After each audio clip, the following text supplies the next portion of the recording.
สวัสดีค่ะวันนี้วิวจะมารีวิว CMMG Banshee MK4 ขนาด9มิลลิเมตรค่ะก็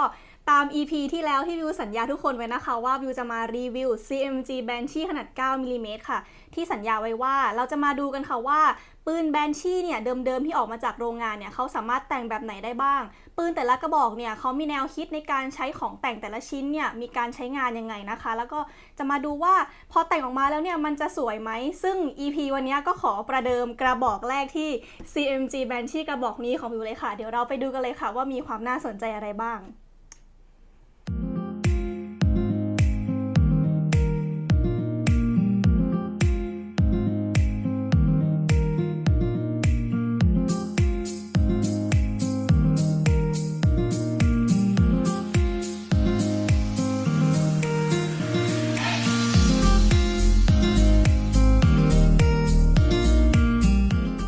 ก็สำหรับปืนกระบอกนี้นะคะวิวได้มาจากร้านปืนไพศิษฐ์ค่ะอายุการใช้งานเนี่ยก็รวมๆ3 ปีแล้วเป็นปืนที่วิวใช้ทั้งยิงเล่นแล้วก็ยิงแข่งเพื่อการกีฬาด้วยเพราะฉะนั้นเนี่ยจุดประสงค์ในการแต่งปืนกระบอกนี้เนี่ยวิวจะไม่ได้มุ่งเน้นไปทางใดทางหนึ่งจนมากเกินไปนะคะหรือพูดง่ายๆก็คือชอบของแต่งชิ้นไหนเนี่ยก็มาจับใส่ไปเลยเดี๋ยวเรามาเริ่มกันที่ส่วนของพานท้ายกันเลยนะคะพานท้ายเนี่ยก็จะเป็นแบบเดิมที่ให้มากับแบนชี่กระบอกนี้เลยแล้วก็บัฟเฟอร์ทูบหรือว่าแกนพันท้ายเนี่ยก็จะเป็นแบบมาตรฐานแบบสั้นนะคะจริงๆแล้วเนี่ยที่วิวไม่ได้เปลี่ยนทั้งแกนพันท้ายแล้วก็พันท้ายเนี่ยเป็นเพราะว่าวิวอยากใช้งานร่วมกับตัว Raw Tactical Folder ตัวนี้นะคะเพราะว่าวิวเห็นแบบพวกฝรั่งเมืองนอกเนี่ยเขาติดตั้งกันเยอะดีจุดประสงค์ที่แต่งที่ติดตั้งเข้าไปเนี่ยก็คือเพื่อความเท่ล้วนๆเลยนี่เดี๋ยวแกะให้ดูนะคะสักครู่นะคะนี่มันก็แค่กดแล้วก็พับออกมาก็คือเวลาตั้งปืนเนี่ยมันก็จะแบบดูเท่ๆแต่ว่าทุกคนเวลายิงเนี่ยต้องพับเก็บเข้าไปเหมือนเดิมนะจะแบบมากางยิงไม่ได้เพราะว่ามันมีตัวล็อกตรงตูดนี่เห็นไหมเนี่ยก็คือเวลายิงก็ต้องพับเก็บเข้าไปแล้วก็ยิงนะคะพอเราติดตั้งตัวล้อแท็กเข้าไปแล้วอะค่ะทุกคนจะเห็นว่าระยะความยาวระหว่างตัวปืนเนี่ยกับตัวแกนพันท้ายเนี่ยมันจะมีช่วงยาวขึ้นมาเลยพอถ้าวิวเปลี่ยนเป็นแบบแกนพันท้ายแบบความยาวมาตรฐานนะคะมันจะทำให้ช่วงระยะความยาวเนี่ยมันดูยาวขึ้นไปแล้วมันจะไม่ถนัดเนาะเพราะฉะนั้นเนี่ยวิวก็เลยเลือกที่จะใช้แกนพันท้ายแบบสั้นนะคะเพราะว่าวิวต้องการใช้งานร่วมกับตัวล้อแท็กเนี่ยเพราะว่าความยาวเนี่ยมันจะได้มีความเหมาะสมกับสรีระวิวมากกว่าแต่ว่าอันนี้ต้องบอกเลยนะข้อเสียของล้อแท็กเนี่ยก็คือเขาค่อนข้างจะมีน้ำหนักเลยทีเดียวเพราะฉะนั้นเนี่ยเวลาเราติดตั้งเข้าไปบนตัวปืนเนี่ยมันจะทำให้ตัวปืนเนี่ยค่อนข้างมีน้ำหนักค่ะ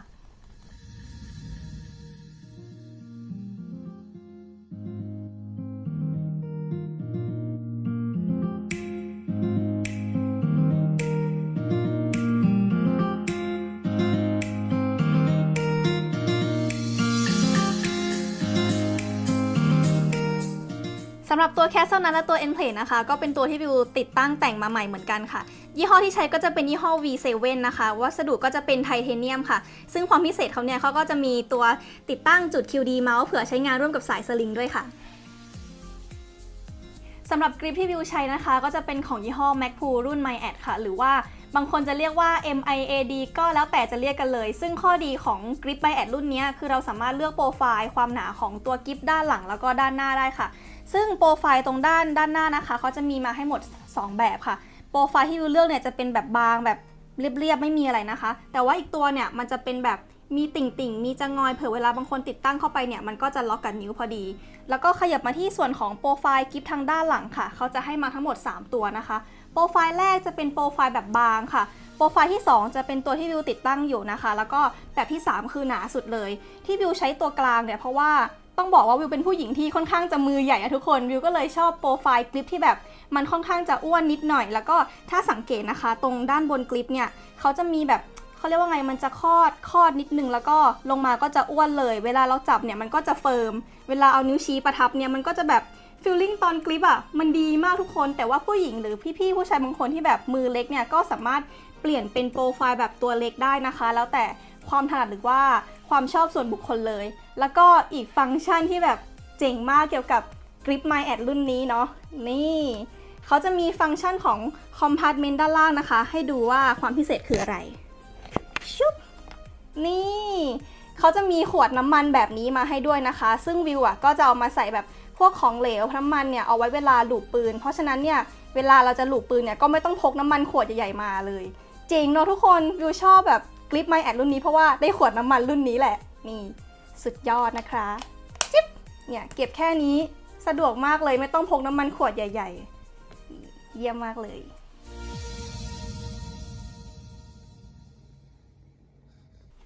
มาต่อกันที่ตัวเซฟตี้ค่ะตัวเซฟที่วิวใช้เนี่ยก็จะเป็นของยี่ห้อ Renier Arm สีแดงองศาการปรับจะอยู่ที่45องศานะคะโปรไฟล์ตัวใบเซฟทั้งสองข้างเนี่ยจะมีขนาดความสั้นความยาวไม่เท่ากันค่ะซึ่งทางด้านซ้ายเนี่ยจะมีตัวใบเซฟที่ยาวกว่านะคะเพราะว่าวิวจะเป็นคนที่ถนัดยิงมือขวาเนาะเวลาวิวปลดเซฟเนี่ยวิวก็จะปลดทางด้านซ้ายเวลาปลดเนี่ยมันก็จะถนัดกว่าแล้วสังเกตเนี่ยถ้าวิวปลดเซฟลงทุกคนเห็นไหมว่าตัวใบเซฟทางด้านขวาเนี่ยเขาจะมีโปรไฟล์ตัวขาที่สั้นกว่าเวลาเราปลดมาเนี่ยมันก็จะไม่เกะกะตัวนิ้วชี้นะคะซึ่งนี่ก็เป็นเหตุผลที่วิวเลือกตัวเซฟแบบ45องศาเนาะขยับมาที่ตัว anti location pin นะคะหรือว่าคนไทยจะเรียกว่ากระดูกหมาวิวเลือกเป็นของยี่ห้อ KNS ค่ะจริงๆแล้วมันไม่ได้มีแบบฟังก์ชันพิเศษอะไรมากมายเลยทุกคนที่วิวติดตั้งเนี่ยวิวแค่ป้องกันตัว hammer pin หรือว่าตัว trigger pin ไม่ให้มันเคลื่อนที่หลุดเฉยๆจริงๆแล้วเนี่ยเขามีหลายโปรไฟล์ค่ะทุกคนแต่ว่าที่วิวเลือกตัวนี้มาเนี่ยเพราะว่าโปรไฟล์มันดูมินิมอลแล้วก็เข้ากับสีดำที่เป็นตัวปืนมากกว่าค่ะปุ่มปลดแม็กก็เช่นกันเป็นแบบ AR มาตรฐานตัวเดิมที่มากับปืนเลยค่ะก็คือปลดได้จากทางด้านเดียวนะคะไม่ได้แบบตัว MB เนาะสำหรับตัวปลดโบนะคะวิวก็จะใส่เป็นของยี่ห้อ Magpul รุ่น Believer ค่ะทั้งนี้เพื่อเป็นตัวช่วยในการปลดโบแล้วก็แขวนโบมันจะง่ายแล้วก็สะดวกมากขึ้นด้วยค่ะอันนี้แนะนำเลยนะว่าคนที่ยิงเล่นก็ดีคนยิงสายแทคติคอลก็ดีหรือว่าจะเป็นสายกีฬาก็ดีอันนี้แนะนำเลยว่าควรจะมีเพราะวิวมองว่ามันช่วยได้เยอะเลยไม่ว่าจะเป็นของเรื่องของการรีโหลดก็ดีหรือจะเป็นการแก้มัลฟังก์ชันนะคะซึ่งโปรไฟล์ของเขาเนี่ยมันก็จะเป็นตัวก้านจากทางด้านซ้ายเนี่ยยาวลงมาทางด้านขวาซึ่งเราก็สามารถแควนโบหรือว่าปลดโบจากทางด้านขวาได้เลยแต่ว่าข้อจำกัดอย่างหนึ่งของไอ้แบดลิเวอร์ตัวนี้เนี่ยก็คือมันออกแบบมาเพื่อสำหรับคนยิงมือขวาเพราะฉะนั้นเนี่ยการติดตั้งการใช้งานเนี่ยมันก็จะสำหรับคนยิงมือขวาค่ะ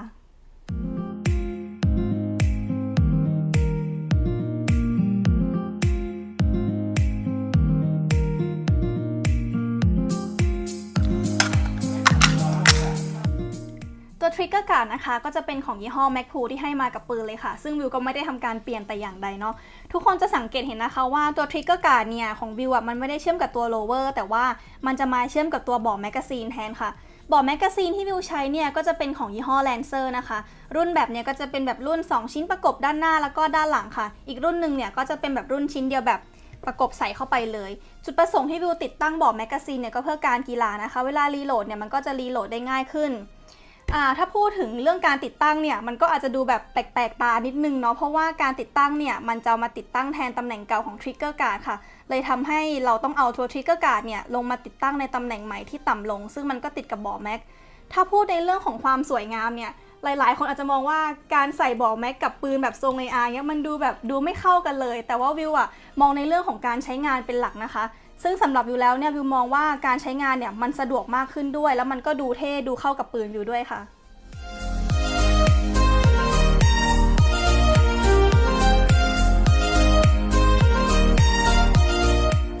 ขยับกันมาที่ส่วนของ Dust Cover บ้างค่ะเดิมทีเนี่ยวิวไม่ได้ใช้เป็นตัวนี้นะคะวิวใช้เป็นตัวเดิมแบบ AR Standard ค่ะซึ่งจะเป็นแบบเหล็กอย่างที่วิวเคยพูดไปเลยก็คือแบบเหล็กเนี่ยมันก็ไม่พ้นปัญหาเรื่องสนิมเลยไม่ว่าเราจะดูแลรักษาขัดน้ำมันยังไงก็ยังเป็นสนิมเหมือนเดิมวิวก็เลยตัดปัญหาโดยการเปลี่ยนเป็นแบบของ Strike Industry นะคะซึ่งแบบนี้วัสดุเขาจะเป็นโพลิเมอร์เนาะความพิเศษของรุ่นเนี่ยก็คือเขาจะเรียกว่ารุ่นแคปซูลที่เรียกว่าแคปซูลเนี่ยเพราะว่าตรงลายด้านหน้าเนี่ยเขาจะเหมือนแคปซูลยาค่ะและนี่ก็เป็นเหตุผลที่วิวเปลี่ยนมาเป็นแบบโพลิเมอร์นะคะก็คือรุ่น Strike Industry แบบแคปซูลยาค่ะ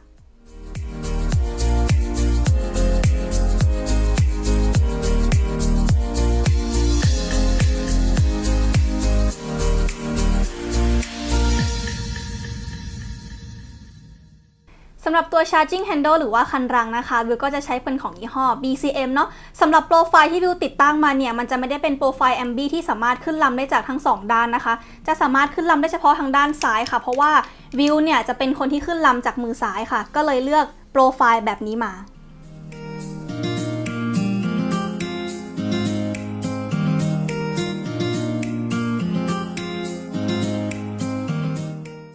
ขยับมาในส่วนของ Red Dot กันบ้างค่ะ Red Dot ที่วิวติดตั้งเนี่ยวิวติดตั้งทั้งหมด2ตัวนะคะก็จะเป็นตัว Primary Dot หลักค่ะแล้วก็ตัว Secondary ซึ่งวิวจะเลือกติดเป็นแบบ Offset นะคะเดี๋ยวขอพูดถึงตัว primary หรือว่าตัวดอทหลักก่อนค่ะที่วิวใช้เนี่ยก็จะเป็นของยี่ห้อ Vortex Racer AMG UH1 Gen 1 นะคะซึ่งความพิเศษของรุ่นนี้ก็คือเขาเนี่ยรูปแบบเส้นเล็งเนี่ยจะเป็นแบบโฮโลกราฟิกนะคะคือนอกจาก EOTech แล้วเนี่ยก็จะมี Vortex เลยที่เป็นแบบเส้นเล็งแบบกราฟิกโฮโลกราฟิกนะคะซึ่งเส้นเล็งเนี่ยมันก็จะเป็นในรูปแบบการเอาพิกเซลเนี่ยมาต่อกันทำให้เป็นเส้นเล็งออกมานะคะแล้วก็รุ่นนี้เป็นรุ่นแบบขาปลดเร็วด้วยค่ะเมื่อย้อนกลับไป3 ปีที่แล้วเนี้ยไอตัว Vortex เนี่ยมันก็แบบมีรูปทรงที่แปลกประหลาดแล้ววิวก็มองว่ามันดูเท่แล้วมันดูเข้ากับปืนดีก็เลยแบบจินตนาการภาพในหัวว่าเฮ้ยถ้าเราติดตั้งตัว Vortex เนี่ยมันจะสวยไหมพอมาติดตั้งเนี่ยมันก็ดูเท่แล้วมันก็ดูเข้ากับปืนดีนะคะคือในปัจจุบันนี้ Vortex เนี่ยเขาก็ได้ผลิตรุ่นRacer AMG UH1 Gen 2 มาแล้วนะคะเดี๋ยวถ้ามีโอกาสวิวจะไปหาตัว Gen 2 มารีวิวให้เพื่อนๆดูค่ะว่าเขาจะมีความเท่แล้วก็มีความโฉบเฉี่ยวมากแค่ไหน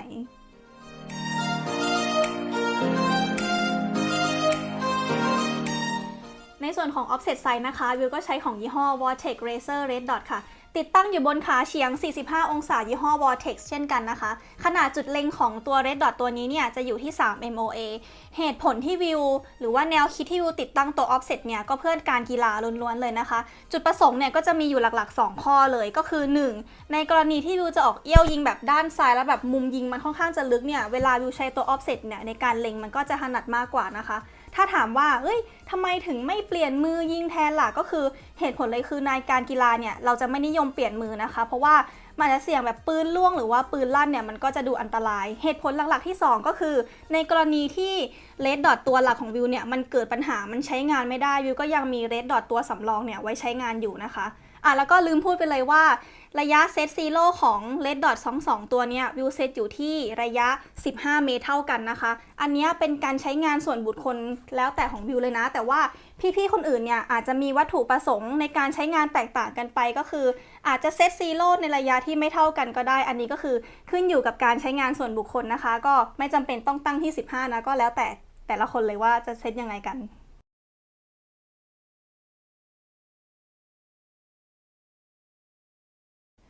ในส่วนของแฮนด์การ์ดนะคะที่วิวเลือกใช้เนี่ยก็จะเป็นของยี่ห้อ Landpack ขนาดความยาวอยู่ที่ 10.5 นะคะระบบรางเนี่ยจะเป็นแบบ M-Lock เนาะเพราะว่าหาของแต่งได้ง่ายกว่าจุดพิเศษเนี่ยก็คือเขาจะมีจุดติดตั้ง QD เมาส์ทั้ง2ด้านนะคะก็มีทั้งด้านซ้ายแล้วก็ด้านขวาเนาะเผื่อใช้งานร่วมกับสายสลิงค่ะระบบการขันเนี่ยก็จะเป็นแบบขันด้วยน็อต3 ตัวนะคะพูดถึงแอ c เซสซอรีที่วิวแต่งเพิ่มบ้างดีกว่าที่วิวแต่งเพิ่มเนี่ยก็จะมีตัว Rail Cover ของยี่ห้อ Hohan นะคะตัว Hand Stop เนี่ยจะเป็นตัว Copy ของยี่ห้อ Chris Angle เนาะแล้วก็ศูนย์หน้าเป็น Magpul ตัว M Bus ค่ะตัวไฟฉายนะคะก็จะเป็นชั่วฝ้าย M300 Mini Scout Light ค่ะสังเกตนะคะว่าวิวจะติดตั้งตัวไฟฉายเนี่ยองศาที่ต่ำลงมาเฉียงด้านล่าง45องศานะถามว่าทำไมถึงไม่ติดตั้งแบบด้านบนหรือด้านข้างเหตุผลก็คือวิวติดตั้งตัว offset อยู่ใช่ปะเวลาวิวเล็งผ่านเนี่ยมันจะได้ไม่มาเกะกะตัว offset วิวนะคะขนาดลำเนี่ยจะอยู่ที่5 นิ้วนะคะขนาด9 มิลลิเมตรเนาะตัวคอมเนี่ยก็จะเป็นของยี่ห้อ Daniel Defense ค่ะ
อย่างที่ทุกคนเห็นกันนะคะแบนชี่กระบอกนี้เนี่ยวิวไม่ได้เน้นไปที่วัตถุประสงค์ใดหรือวัตถุประสงค์หนึ่งเนาะเพราะว่าเป็นปืนที่วิวเนี่ยใช้ทั้งยิงเล่นแล้วก็แข่งขันกีฬาเลยค่ะเพราะฉะนั้นแล้วเนี่ยของแต่งแต่ละชิ้นเนี่ยมันก็จะไม่ได้จำเพาะเจาะจงมากก็คือชอบชิ้นไหนก็เอามาใส่เลย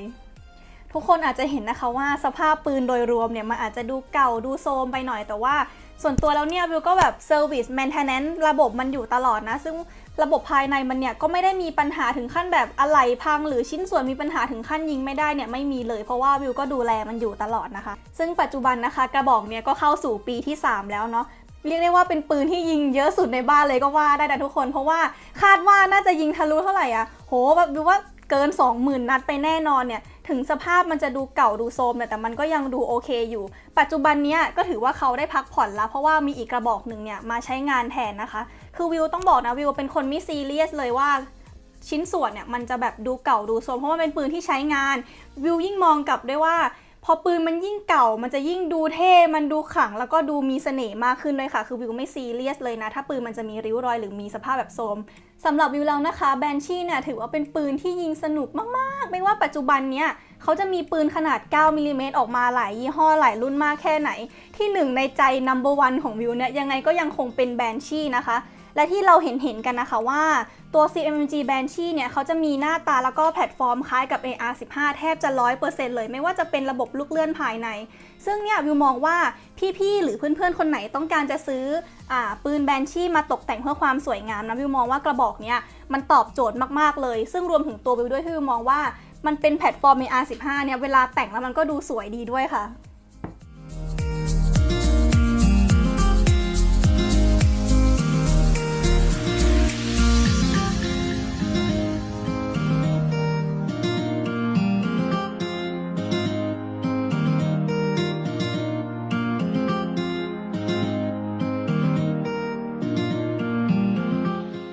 สำหรับ EP หน้านะคะวิวจะไปหา CMMG Banshee กระบอกอื่นที่วิวมองแล้วว่ามีแนวคิดการแต่งที่น่าสนใจเนาะเพื่อนๆก็รอชมดูได้เลยค่ะว่า